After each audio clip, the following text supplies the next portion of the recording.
नमस्कार दोस्तों, जय श्री लक्ष्मी नारायण, जय Shiv Shakti, triple three divine knowledge channel में आप सभी लोगों का स्वागत है। दोस्तों, आज इस वीडियो की जो मेन टॉपिक है वो यह है कि आखिर भगवान कृष्ण कौन है।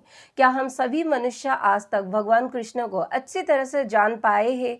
तो इस टॉपिक के ऊपर ही आज मेरी ये वीडियो है। अगर मेरी ये वीडियो आप लोगों को अच्छा लगे तो कृपया मेरे चैनल को सब्सक्राइब कर इस वीडियो को एक लाइक और शेयर अवश्य कर दीजिएगा। तो चलिए दोस्तों, बिना देर किए इस वीडियो को कंटिन्यू करते हैं। दोस्तों, भगवान कृष्ण नारद मुनि को स्वयं कहते हैं कि भगवान कृष्ण की जो तत्व है वो ब्रह्म योनि है, अर्थात भगवान कृष्ण ब्रह्म का स्रोत है। इसीलिए उनको पूर्ण ब्रह्म अवतार भी कहा जाता है। और उसके साथ साथ भगवान कृष्ण अंतर्यामी भी है।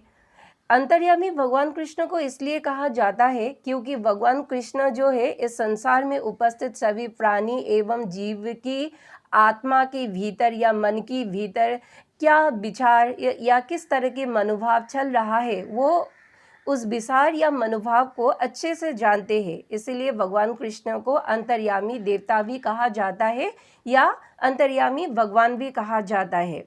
और इसे अंतर्यामी स्वभाव को ही शस्त्र बनाकर भगवान कृष्ण इस पूरे ब्रह्मांड में उपस्थित सभी जीव एवं प्राणियों को साठी रूप से चलाते हैं।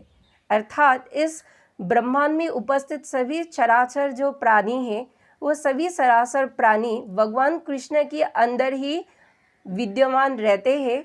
लेकिन जो भगवान कृष्ण है इस ब्रह्मांड में उपस्थित सभी सरासर प्राणियों के अंदर विद्यमान रहकर भी विद्यमान नहीं रहते हैं। जी हाँ दोस्तों, अजीब लगाना सुनकर।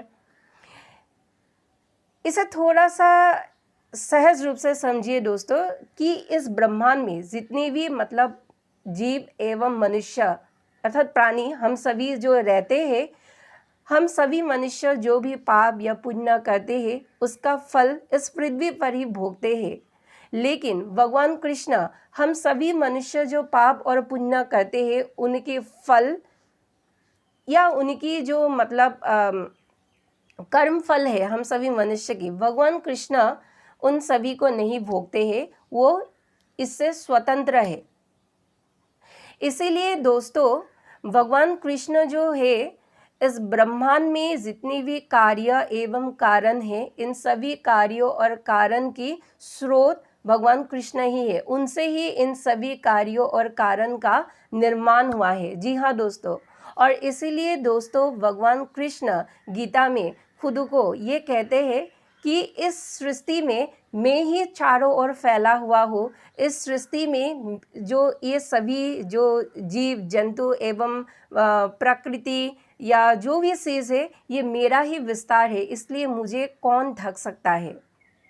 तो दोस्तों, भगवान कृष्ण की इस वाक्य को हम थोड़े और सहज भाषा में समझते हैं कि इस पृथ्वी में लोग वास करते हैं, लेकिन ये लोक में पृथ्वी नहीं वास करते हैं।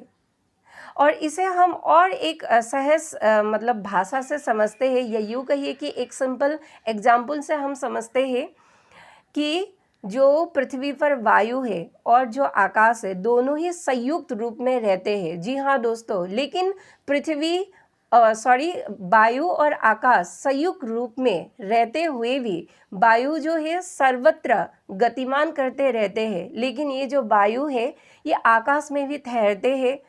वायु की स्थिति आकाश में भी है, लेकिन वायु और आकाश दोनों संयुक्त होकर भी दोनों में संयुक्त अवस्था में नहीं रहते हैं। जी हाँ दोस्तों, यही सत्य है।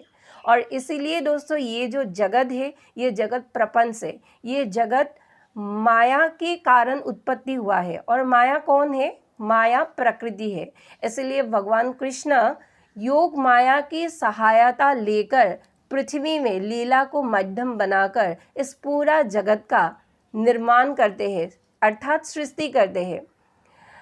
दोस्तों, प्रत्येक युग की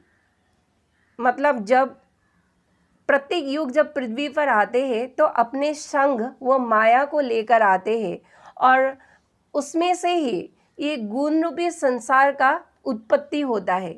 लेकिन जब प्रत्येक कल्प का विनाश होते हैं तो माया इस गुण रूपी संसार को अपने साथ लेकर चले जाते हैं। जी हाँ दोस्तों, यही अतल सत्य है।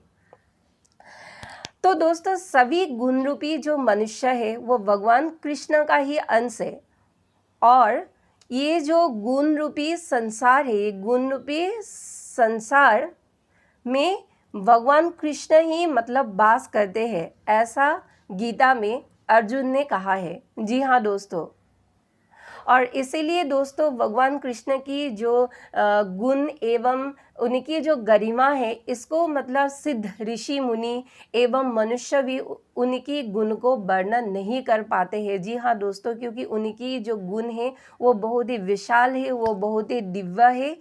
उनके गुणों को वर्णन कोई भी ऋषि मुनि एवं मनुष्य जो है वह नहीं कर सकते हैं। और दोस्तों, भगवान कृष्ण जो है, भगवान कृष्ण पुरुष का वो रूप है जिस पुरुष की मतलब कभी भी व्यय नहीं होते हैं, इसीलिए उनको अव्यय रूपी पुरुष कहते हैं, क्योंकि भगवान कृष्ण निराकार शक्ति है। और दोस्तों, जब जब धरती पर अधर्म बढ़ते हैं तो इस अधर्म को काटने के लिए भगवान जो है वो बार बार पृथ्वी पर अवतार लेते हैं। और कौन लेते हैं अवतार? वो निराकार शक्ति ही इस पृथ्वी पर पाप को काटने के लिए और पुनर्धर्म की स्थापना करने के लिए अवतार लेते हैं। और वही निराकार शक्ति जब अवतार लेते हैं साकार रूप में, तभी लोग उन्हें समझ नहीं पाते हैं और इसके कारण उनको जो है अर्थात अवतार को निरादर करते हैं। और इसीलिए दोस्तों, जो भी इस संसार में अवतार को निरादर करते हैं वो संसार में उपस्थित व्यक्ति एक मूर्ख व्यक्ति है। और जो इस संसार में उन निराकार शक्ति की साकार अवतार स्वरूप को जो भी पूजते हैं, श्रद्धा भाव रखते हैं, उनको मानते हैं, या उनकी जो नाम है वह सदैव अपने मुख में स्मरण करते हैं, उनके नाम अपने मन मस्तिष्क में, अपने आत्मा में धारण करते हैं, वही व्यक्ति सिर्फ इस संसार रूपी पृथ्वी पर चतुर है, बुद्धिमान है, और ये भी कह सकते हैं कि वह महाज्ञानी भी है। जी हाँ दोस्तों, और ऐसे ही बुद्धिमान एवं महाज्ञानी सदा ही अपने मोक्ष को पाने के लिए तत्पर रहते हैं। इसीलिए ये ज्ञानी व्यक्ति, या यूँ कहिए कि जो मतलब सिद्ध ऋषि मुनि एवं जो भक्तगण हैं भगवान की, वो सदैव ही मतलब भगवान के प्रति श्रद्धा रखकर भक्ति भाव से भगवान के नाम अपने मुख में सदैव स्मरण करते हैं। राम राम कृष्ण कृष्ण ऐसे जो है वो भगवान की नाम जापते रहते हैं। भगवान की जो कथाएं हैं, भगवान की जो लीलाएं हैं, वो अपने मन पर सदा मतलब जापते रहते हैं, या यूँ कहिए कि उनकी चिंतन करते रहते हैं। इसीलिए दोस्तों, पृथ्वी पर ऐसे व्यक्ति को ही चतुर एवं ज्ञानी और मोक्ष को पाने के लिए अधिकारी एवं यज्ञ व्यक्ति कहा जाता है। तो दोस्तों, आज के लिए इतना ही। मेरी ये वीडियो आप लोगों को कैसा लगा है? अगर ये वीडियो आप लोगों को अच्छा लगा है तो कृपया मेरे चैनल को सब्सक्राइब करके इस वीडियो को एक लाइक और शेयर अवश्य कर दीजिएगा। तो दोस्तों, आज के लिए इतना ही। धन्यवाद।